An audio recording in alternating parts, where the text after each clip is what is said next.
Hello, welcome to my friends and my dear student. मैं संतोष कुमार पटेल और आप देख रहे हैं टेक्नो प्लस स्टडी चैनल, जिस पर आज हम 12th की फर्स्ट क्लास लेकर आए हैं फिजिक्स की। फर्स्ट क्लास तो वैसे हो चुकी है, इंट्रोडक्शन क्लास, जिसमें हम बताएं कि कौन सी क्लास कब हम देंगे। पूरे हफ्ते में हम फिजिक्स का कौन कौन सा वीडियो, मतलब न्यूमेरिकल डेरिवेशंस एंड जो थियरी हैं या जो आपके ऑब्जेक्टिव टाइप और टेस्ट कब कब हम देंगे, वो वीडियो हम बनाए हुए हैं। पूरे हफ्ते में कब कब मिलेगी, वो इंट्रोडक्शन वीडियो थी। पर ये जो आज वीडियो है ये आपकी फ़र्स्ट क्लास की वीडियो है। तो फर्स्ट क्लास मतलब है कि पहली क्लास है। जो पाठ का नाम आपके सामने होगा, वैद्युत आवेश तथा क्षेत्र। वैद्युत आवेश तथा क्षेत्र, इस पाठ से हम आज पढ़ाएंगे इसमें।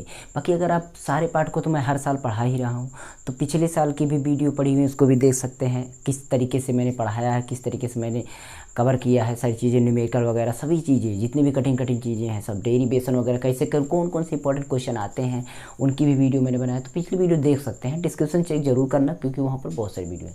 मैं ज़्यादा टाइम नहीं बेकार करूँगा, मैं सीधे पॉइंट पर पहुँचता हूँ। तो सबसे पहले आपका है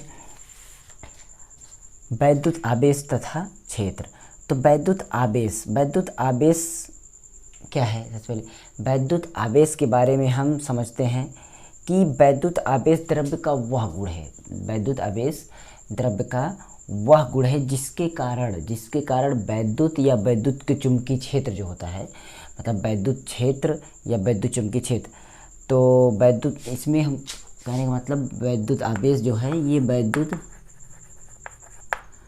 प्लस वैद्युत चुंबकीय क्षेत्र, वैद्युत चुंबकीय, शॉर्टकट में मैं बता रहा हूँ क्षेत्र, वैद्युत तथा वैद्युत चुंबकीय क्षेत्र, जिसके कारण वैद्युत तथा वैद्युत चुंबकीय क्षेत्र उत्पन्न करता है। वैद्युत चुंबकीय क्षेत्र उत्पन्न करता है, वैद्युत चुंबकीय क्षेत्र उत्पन्न करता है तथा उसका अनुभव करता है, वैद्युत क्षेत्र कहलाता है तथा उसका अनुभव करता है। मतलब कि वैद्युत आवेश द्रव्य का वह गुण है, ये द्रव्य का वह गुण है कि जिसके कारण जिसके कारण आपका वैद्युत देखिए, वैद्युत, इसमें वैद्युत आवेश, पहले हम ये कौन सा बता रहे हैं, वैद्युत आवेश जो है द्रव्य का वह गुण है जिसके कारण से आपका वैद्युत और वैद्युत क्षेत्र उत्पन्न हो जाए या वो आपका अनुभव हो, तो वही आपका वैद्युत आवेश है। मतलब सीधी बात ये है कि वैद्युत आवेश जो होता है, उस आवेश के कारण आपका कोई वैद्युत क्षेत्र उत्पन्न हो जाता है, विद्युत उत्पन्न हो जाता है, तो जो उसका अनुभव हो जाता है, तो वही आपका वैद्युत आवेश है। मतलब यहाँ पर अगर बिजली बन रही है तो इसका मतलब वैद्युत आवेश उसमें है। यहाँ पर आपका वैद्युत चुंबकीय क्षेत्र बन रहा है, चुंबकीय प्रभाव यहाँ पर है, तो इसका मतलब इसमें वैद्युत आवेश है। बस यही पॉइंट हुई। तो वैद्युत आवेश हम समझिए। अब वैद्युत आवेश के जो दो प्रकार के होते हैं, वैद्युत आवेश आपके, अब वैद्युत आवेश कितने प्रकार के होते हैं? दो प्रकार के। सबसे पहला नंबर आपका धनावेश, दूसरा आपका ऋणावेश। इसको आप धनावेश बोलेंगे और इसको आप ऋणावेश बोलेंगे। क्या? ऋणावेश, ये हो गया। पॉइंट को समझ रहे हैं? समझते जाइए धीरे धीरे, वीडियो ज़्यादा लंबा नहीं बनाएंगे, छोटा छोटा बनाएंगे, कम कम पढ़ाएंगे, लेकिन पूरा साल में कवर कर देंगे, क्योंकि हर हफ्ते वीडियो पढ़नी है सभी की क्रम वाइज। तो धनावेश और ऋणावेश, ये दो प्रकार के आपके आवेश होंगे, ठीक है। तो ये आपका आवेश के बारे में मैंने थोड़ी सी चर्चा की, और इसके साथ साथ और जो कुछ भी इसमें आपका आएगा, अभी मैं धीरे धीरे यूज करता चलूँगा।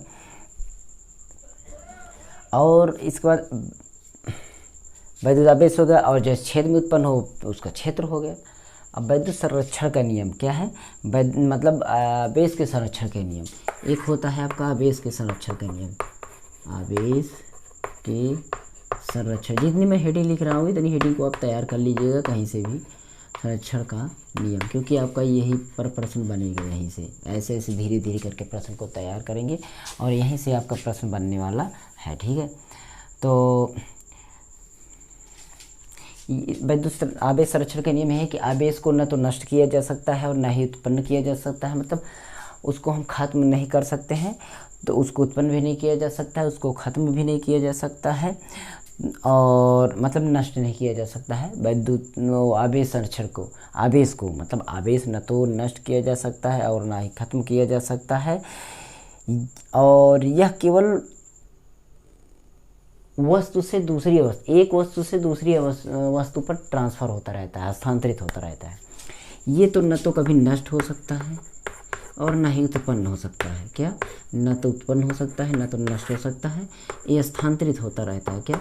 स्थानांतरित होता रहता है एक वस्तु से एक से दूसरे पर, एक वस्तु से दूसरे वस्तु पर, एक वस्तु से दूसरे वस्तु पर। ये आवेश जो होते हैं, ये प्लस और माइनस आवेश ट्रांसफर होते रहते हैं, रिप्लेस होते रहते हैं एक के बाद, लेकिन ये खत्म नहीं होते हैं, न तो इन्हें उत्पन्न नहीं किया जा सकता है। तो इस तरीके से ये हो जाएगा। अब आ जाती है वैद्युत क्षेत्र की तीव्रता के बारे में पढ़ लीजिएगा थोड़ा सा। वैद्युत, पहले मैं इसको थोड़ा सा रिवीजन पॉइंट पढ़ा रहा हूँ। वैद्युत क्षेत्र, क्योंकि इसी पर न्यूमेरिकल बनेगा। वैद्युत क्षेत्र की तीव्रता, वैद्युत क्षेत्र की तीव्रता, वैद्युत क्षेत्र की तीव्रता के बारे में समझते हैं। तो वैद्युत क्षेत्र की तीव्रता के बारे में अगर हम पढ़ते हैं तो वैद्युत क्षेत्र की तीव्रता मतलब किसी बिंदु पर अगर रखे गए परीक्षण आवेश, जो आपका परीक्षण होता है, तो उस परीक्षण आवेश के प्रति एकांक आवेश, परीक्षण आवेश है, उसके एकांक आवेश पर कार्यरत वैद्युत बल को उस बिंदु, उस कार्यरत वैद्युत बल को उस बिंदु पर वैद्युत क्षेत्र की तीव्रता कहते हैं। मतलब किसी वैद्युत क्षेत्र है, आपका कोई वैद्युत क्षेत्र है, तो किसी बिंदु पर रखे परीक्षण आवेश, अब जो परीक्षण किया जाएगा उसके आवेश को प्रति एकांक आवेश पर कार्यरत वैद्युत बल उस बिंदु का क्या होता है, उस बिंदु पर वैद्युत क्षेत्र की तीव्रता। जैसे समझिए, इसे हम ई से प्रदर्शित करते हैं, इसे ई वेक्टर से प्रदर्शित करते हैं। तो हमारा ई वेक्टर बराबर, वेक्टर ई बराबर आपका क्या हो जाएगा, एफ, मतलब इस पर कार्यरत बल, किस पर, किसी आवेश। ठीक है, परीक्षण आवेश ये क्यू है आपका, क्या है, क्यू, परीक्षण आवेश क्यू पर जो कार्यरत बल है, इस पर जो कार्यरत बल है, इस बिंदु को वैद्युत क्षेत्र की तीव्रता होगी। परीक्षण आवेश पर जो कार्यरत बल है लगा हुआ है, वही वैद्युत क्षेत्र की तीव्रता होगी। सीधे शब्दों में ये समझिए, यही फार्मूला को यूज करना है। जब वैद्युत क्षेत्र की तीव्रता का आपका कोई न्यूमेरिकल कोई सवाल आएगा तब डेरिवेशन वगैरह कराएंगे। पहले इसमें हम बेसिक छोटे छोटे प्रश्नों को लेकर चल रहे हैं, उसके बाद हम डेरिवेशन लॉन्ग क्वेश्चन करवाएंगे, उसके साथ साथ हम न्यूमेरिकल भी करवाएंगे। बस पैसेंस रखिए, आपको धीरे धीरे करके हम देते चलेंगे। तो ये हो गया। उसके बाद आपका इसमें थोड़ा सा पढ़ना है आपका कूलाम का नियम। क्या पढ़ना है, कूलाम का नियम, कूलाम का नियम को पढ़ना है। ठीक है, कूलाम का नियम मतलब होता है कि जो दो स्थिर आवेश, बिंदु आवेश हो, दो स्थिर बिंदु आवेश हो, ऐसे कहीं पर भी हो, और उनके विद्युत, उनके बीच, इनके बीच मतलब कार्यरत जो वैद्युत बल, दोनों आवेशों के परिणाम जो होता है, इन दोनों आवेशों के परिणाम के गुणनफल जो इनके होता है, इनके परिणाम के गुणनफल के अनुक्रमानुपाती होता है, के अनुक्रमानुपाती होता है, और साथ ही साथ बीच की दूरी के व्युत्क्रमानुपाती होता है। जैसे मान लीजिए यहाँ पर आवेश क्यू है, क्या है, यहाँ पर क्यू आवेश है। ठीक है, पहला आवेश है क्यू आवेश, और एक आवेश यहाँ पर क्यू टू आवेश, दोनों का गुणनफल हो गया, दोनों का गुणनफल हो गया, इसके अनुक्रमानुपाती होता है, इसी के अनुक्रमानुपाती होता है। मतलब क्या, कूलाम का नियम का जो, और इसके अनुक्रमानुपाती होता है, साथ ही साथ बीच की दूरी मतलब आर माना जाता है, इसके व्युत्क्रमानुपाती होता है। तो यही चीज़ आपका है। अब यहाँ पर इसको हम इस तरीके से लिख सकते, अब बराबर 1/4 पाई एस फाइनल 0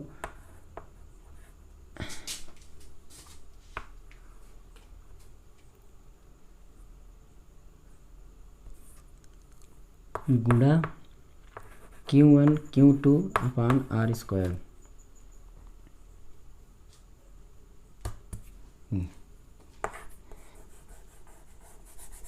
ये हो गया।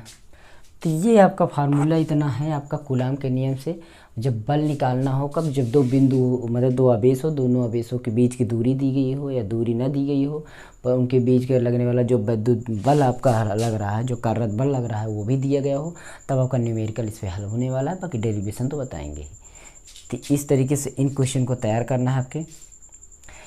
अब किसी बिंदु के आवेश कारण अगर उत्पन्न क्षेत्र है, कोई विद्युत आवेश के कारण उत्पन्न क्षेत्र है, तो आपको क्या करना है, यहीं पर केवल ई कर देना है, यहीं पर आपको केवल ई कर देना है, और बाकी यही आपका जो यहाँ पर लिखा गया है, मतलब 1/4 पाई स्पाइनल 0 और इसके साथ साथ आपका गुणा में Q1 Q2 upon R square.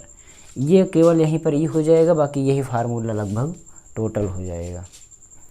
ये आपका विद्युत क्षेत्र के ऊपर उत्पन्न किसी विद्युत क्षेत्र, मतलब क्या है कि किसी आवेश के मध्य आपका विद्युत क्षेत्र है, किसी आवेश के मध्य आपका विद्युत आवेश है। और उसके बाद वैद्युत द्विध्रुव आघूर्ण होता है, ये भी एक आपका फार्मूला है, इसको भी तैयार करने का।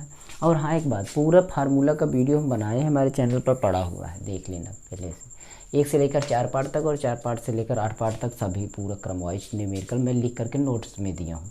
वैसे मैं 11 की क्लास में नोट्स में बता रहा हूँ, यहाँ पर आपको 12th की बोर्ड पर बता रहा हूँ, तो नोट्स पर भी बताऊँगा, बोर्ड पर भी बताऊँगा, वाइट बोर्ड पर भी बताऊँगा, ब्लैक बोर्ड पर भी बताऊँगा, दोनों जैसे आपको लगे कमेंट कर देना। विद्युत क्षेत्र की जो तीव्रता है वो हो गया विद्युत द्विध्रुव आघूर्ण। विद्युत द्विध्रुव आघूर्ण ये हमें बताना है, एक सूत्र ये है, विद्युत द्विध्रुव आघूर्ण। ये इसका सूत्र जो होता है विद्युत द्विध्रुव आघूर्ण का वेक्टर P बराबर वेक्टर Q गुणा 2L। इस तरीके से ये 2 है आपका, 2L है, ये Q है।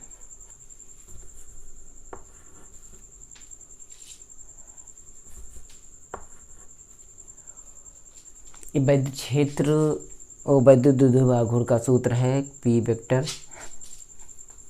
वेक्टर P हो गया, यहाँ पर L पर वेक्टर लगेगा, ये विद्युत द्विध्रुव आघूर्ण। तो इस तरीके से इस पॉइंट को आपको तैयार कर लेना है। छोटे छोटे क्वेश्चन में, बड़े बड़े क्वेश्चन में आप तैयार कर लीजिएगा अपनी बुक से कहीं पर भी, तो इनको तैयार करिए धीरे धीरे करके। मैं क्रम वाइज आगे नेक्स्ट वीडियो जो है